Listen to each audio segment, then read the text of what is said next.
Hi, I'm Andrew Wasson. Thanks for tuning in to my weekly guitar blog. It is Saturday, June 4th, 2011. And in the guitar blog, what we do is cover questions that don't make it to the Creative Guitar Studio YouTube channel.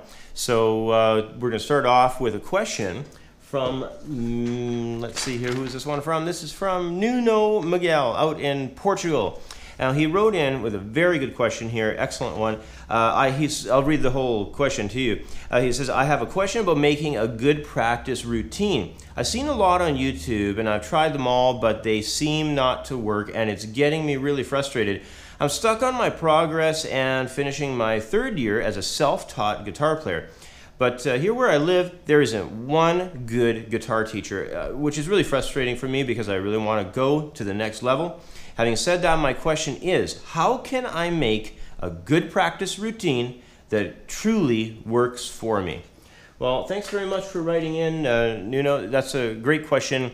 And I'm going to provide, you'll be able to go to a link in the description underneath this video. And I'll provide a link to my practice schedule that I use in the studio. Now, how it operates is you have a regime that you follow on a daily basis. And even when I was going to music college, we were stressed that, you practice for about 5 and, on the 6 days a week, and on the 6th day, maybe either take a break or maybe go and just play for fun. Maybe take one day off completely every week. So try to keep a focus like that because it'll keep you better balanced for your practice. But on the practice schedule sheet, what you'll find is you'll have, I believe it's going to be basically 4 separated columns. You'll have a subject column, you'll have a time frame column, you'll have a starting tempo, and of course, you know me, if you've seen my videos before, I'm a huge proponent of using a metronome, so that's what the starting tempo column is for. And then you'll see the final column, and those are your practice days, and I usually utilize the strong practice days as being a 5-day week for that. Now, under the subject column, let's talk about that column first on the practice schedule. In that column, what we're going to have there is all the things that we're going to be focused on for our practice. Now, my thing that I like to pass along to students around the studio here is to start yourself off with technique. And it doesn't matter what it is. Maybe you can do a fixed finger study where you're flipping fingers across some string sets. Maybe it's just something like the chromatic study. Maybe you want to do some string crossing exercises, whatever it may be. It could be picking drills, whatever it may be. And maybe you want to go along the whole neck, going from something like first position all the way to 12th and back. And it depends on how much time you want to spend on it. Now, this really brings us over to the time column for a moment. I want to jump over there. In the time column, you're doing 2 things primarily. In that column, you're going to be setting aside how much time you want to devote to a specific study. Let's just say, for argument's sake, we'll do a string cross exercise. And you'll designate maybe in the practice schedule that you want to designate, let's say, 2 minutes or 3 minutes to that particular study.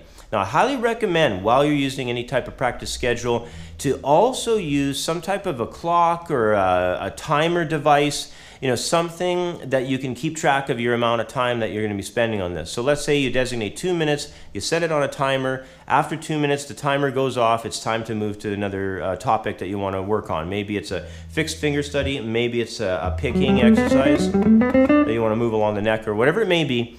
You're going through, it's like going through some type of an outline. You're hitting bullet points, everything that you want to work on. Now, here comes the important thing. Before you do a subject change, so let's say, hypothetically here, we're saying we're going to start the practice day off with technique. Before you move to your next subject, let's say, like on the practice schedule, I believe it's music reading, right? And before you move over to that next subject, I highly suggest that you take a break. So it might just be getting up and going and getting a glass of water or having something, a quick bite to eat or something, coming back, and then beginning on your next subject. But even if it's just a matter of getting up and walking around the room, that little bit of a break helps you clear your mind and gain a new level of focus so that when you come back to do your next subject, you're going to be clear, you'll be a little bit more refreshed, and you'll be ready to go. Not only does this help you with your focus, but it keeps you a little bit more relaxed, because it's very important both, of course, playing, live or playing with your band or doing your garage band thing or whatever it may be. It's very important, of course, to have very low tension and be very relaxed, because that promotes the best playing for you possible. So, after you do your next subject, let's say perhaps it may be music reading, you take another break. Then you go onwards, and the next thing might be working on some other exercises that maybe some songs that you're trying to develop. Maybe it's rhythm guitar. Maybe you're trying to develop your funk chops. Maybe you're trying to develop your chops with country and western music, whatever it may be. But as you go through each of your subjects, take a quick break, come back. The worst thing you could probably do is try to sit down and say to yourself, okay, I'm going to spend like the next hour, and I'm just going to do my speed picking riffs, and it's too much time. You got to break it apart a little bit. I even recommend to my students work in intervals of 15-minute periods. You work 15 to 20 minutes or so, get up, take a break, come back. Just make sure your breaks aren't too long. I kind of recommend at the very most a break be around 5 minutes. So let's move on to the other columns quickly, though. Let's say when you're working on your time frames into the amount of metronome pulse that you want to attend to that. So you're going to have a range that you're gauging through each day. Let's say you're doing a picking study, or maybe you've got a run that you're trying to practice of, maybe it's a group of 6 notes traveling through a pentatonic. And let's say you want to build the speed up with that. So you'll start cranking the metronome. You want to keep track of what your starting tempo was, and you want to keep track of what your ending tempo was that you were able to achieve with the best possible technique, the cleanest sound, and the best execution, and whatever that time was on the metronome. Plug that into your practice schedule sheet and keep a running list of all days of all your time frames. You can even do this with music reading pieces. If it's a goal tempo that you want to reach, make sure you do your starting tempo. You can even write out a goal tempo for, let's say, day 5, and then as you work through your days 1, 2, 3, and 4, and eventually, hopefully, you make your goal tempo at the end of the week. So this is the way that you do it. This is the practice plan extraordinaire. If you use this method, you will get very good very rapidly. But there's other elements, and I'll tell you, I could go on and on and on about practice. If you're really interested in excelling at practice, check out my Accelerating Your Learning Curve book. I'll put a link to that in the description box below. It talks about a lot of other elements that you probably never heard of. I mean, one great skill building idea is if you have a player that you really quite like their playing, check them out on a YouTube video and see what the physiology is like. See how they're hunched over the guitar, see how their hands posture is, and work on duplicating physiology. You will notice big changes happen.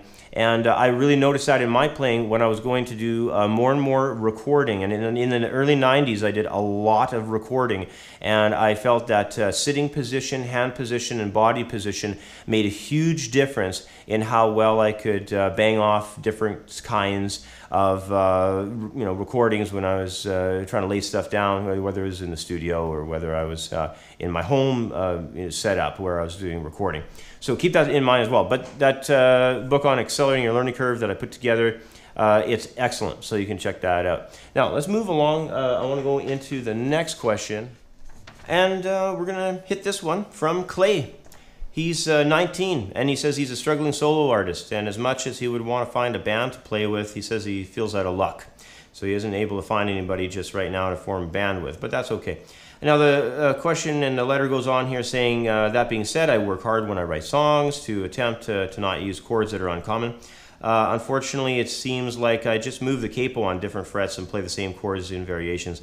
I know there's not necessarily any problem with this, but I want to vary my songs as much as possible. How can I learn really great and unique chords without scouring through chord books and countless internet searches? Also, how can I broaden my mind to think in other chord shapes? I am still struggling to get what I hear in my head out on the fretboard, and I realize this will come in time, but if you could help me out in any way, it would be ridiculously appreciated. Well, it's a tall order, what you're asking there, Clay, because it requires a lot of study in the departments of key signatures, intervals, like for instance, okay, let's say if you just laid your hand down in some way or manner on the fingerboard, and you just kind of did a couple of chords and tones, and you formed a small shape, and you're starting to look at it and think of what you had. Well, you know, to analyze it, number one, you've got to know your key signatures, and number two, you have to understand interval design.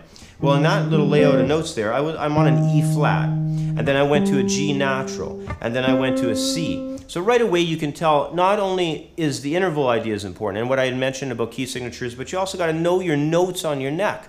So that you can maybe have a chart in front of you and go by, you know, that kind of thing. Or maybe, you know, you can work with some music reading material to try to understand the note layouts on the fingerboard. Or I've even come across over, you know, the years different pieces of software, and I don't know, maybe there's even like, you know, an iPhone app or something that will give you notes on the neck. I'm sure there's stuff out there.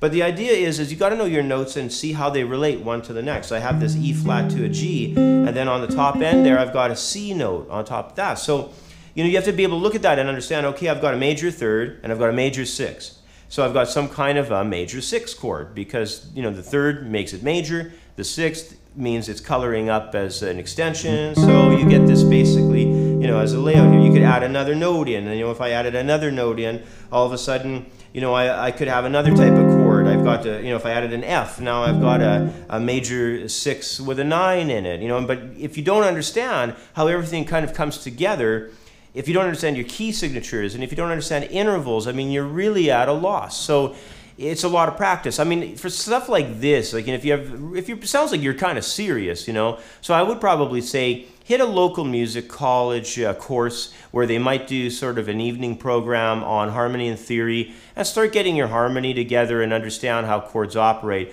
I mean, your only other option, you know, aside from that, is to basically use chord books and go through the books. I mean, there's lots out there that are good, but I mean, you have to sort of find the book that sort of speaks to you. I mean, I've recommended books over the years to students, and they purchased them, and they said, "Oh, geez, Andrew, I bought that book you recommended, and I don't like it." You know? So maybe I felt it was maybe a good book, but for them it wasn't. You know, so there's loads and loads and loads of those chord books on the market. So, you know, you're gonna have to maybe hit a few music stores and rifle through them off the shelves and find the ones that, you know, seem to speak to you, you know, and they look good to you. So aside from that, I mean, you know, there's also the element of learning other people's songs. Any songwriter I've ever met who's, you know, got it together and can really write well is, without a doubt, always a person who knows a lot of songs. And they're a song junkie. You know, they hear a pop tune on the radio, and they're at home within 10 minutes. They're trying to transcribe it and learn it. These are the people that seem to be the best songwriters, and it's a common trait. It doesn't matter if it's somebody wickedly famous or maybe just some local guy that happens to be perhaps writing for some of the singer-songwriters that are up and coming in a local music scene. They all share that similar trait. If you can't hear very well, because I remember in your email message there, Clay, you said that your ears aren't tuned up as high as a level you'd like them to be. Well, then that comes back to more ear training practice, more practice with transcription, and just basically more time on the instrument. So I don't know if that was really the answer that you were looking for, but there is no magic bullet and there is no quick fix on this. It's simply going to take a lot of work and a lot of effort applied with your knowledge of harmony and theory, so that you can go to your neck and you can spell out chords and, you know, have this come together for you. So let's go to the next question. All right, the last question I got time for is coming to us from Jack. Jack wrote in saying, "I've been taking lessons for 18 months and I'm a bit frustrated at the instruction I've received. The instructors I've used seem to not want to teach using a book, teach music theory, or use a step-by-step teaching method." By the way, I'm hearing about this more and more often, both off of my YouTube channel and off of the websites that I got, and even locally here in my own studio. There's some kind of drop in the level of quality instruction, but that's a whole other thing. Let's carry on with the question. "Consequently, after I still don't know the fretboard or understand scales very well, do you have any suggestions on how I might progress from here? My main love is the blues. Where in your curriculum would you recommend that I start?" Well, from what you wrote there, I would probably suggest that you take a look at the intermediate level curriculum. At the Unit 1 package in the intermediate, I do the neck breakdown. So I do all your octave concepts across the entire fingerboard. And I talk about the breakdown of all the chords that you have as the units go on. You do more and more of that stuff through the intermediate. If you've already had over a year of instruction, you probably really don't need much in the way of beginner material. But you sound like you really want to get to know your neck, so I would probably say intermediate level material. I'd also say maybe check out some of the videos on my Creative Guitar Studio YouTube channel, where I've got one on the cage theory. It talks about the neck layout. I've got one on bar chords. I've got one on how to practice scales. I've got some stuff there on getting the method of the fingerboard together. So I've got over 240 videos on there now. So there's lots of stuff for you to check out. In terms of harmony and theory, whenever anybody wants to get into theory, it's a pretty major road to take. There's lots of time involved, and of course lots of time spent with pencil to paper, building chords, building scales, and understanding the structure of intervals and so on. So that stuff just takes a lot of time. Other things that you may want to look at, because I know that you mentioned in there that you like blues, probably suggest checking out some of the blues material that you can get off of Amazon. There's different books that you can go purchase on there. There's a lot of really good books. Just look for those books that are highly rated and have lots of comments on the Amazon site with people leaving the 5-star ratings saying this book is fantastic. Those are usually almost always very good books off of the Amazon site there. Now, the other thing to think about is your own learning of songs. I mean, you've got to have some time spent through every couple of days at least that goes into the learning of different pieces. If you like blues, hopefully you can find enough blues pieces. You can maybe check out Eric Clapton's From the Cradle. You can go through some B.B. King tunes, learn the classics. It's all very important, and I have some blues stuff here on my Creative Guitar Studio YouTube channel, so maybe go there and definitely look into the material that's there on blues, but I don't have a lot of blues stuff on there. There happens to be, I know, a lot of it on YouTube though, so I mean, when you have a favorite style and you want to pursue that style, I know that one of the good things to do is to check out YouTube. So, that's a big, tall order there again of getting yourself up to a level with your harmony and theory. It is excellent if you can do it with a teacher, but like you say, you haven't really had good luck with the teachers, so it does seem that you're kind of going to have to go at this one on your own. So use some of the recommendations that I suggested there, and I'm sure you'll get off to a very good start with it. But in the end, that's about all the time I have for today. So thanks for watching and for sending in all the great questions. Have yourself an excellent week, and I will catch up with you next time. Take care, and bye for now.